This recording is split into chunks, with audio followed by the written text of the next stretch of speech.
নমস্কার, আমি পরিতোষ ব্যানার্জি, অ্যাস্ট্রো জ্যোতিষ বাস্তুগুরু নিউমোলজিস্ট। আজকে আমি আপনাদের যে সমস্ত জাতক জাতিকারা যাদের জন্ম যে কোনো মাসের 4 তারিখে, 13 তারিখে, 22 তারিখে বা 31 তারিখে, তারা কিন্তু সারা জীবন রাহুর দ্বারা নিয়ন্ত্রিত হবেন।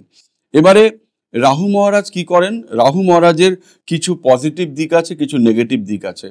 তা রাহু মহারাজের পজিটিভ দিকগুলোর মধ্যে হলো এরা অত্যন্ত সিস্টেমেটিক থাকেন, এরা মেথডিক্যাল থাকেন, রিসার্চ ওরিয়েন্টেড থাকেন এবং এনারা কিন্তু ডেয়ার ডেভিল হন এবং পাঞ্চুয়ালিটি মেনটেন করেন এবং ট্রাস্টওয়ার্থি থাকেন, এদেরকে বিশ্বাস করা যায়।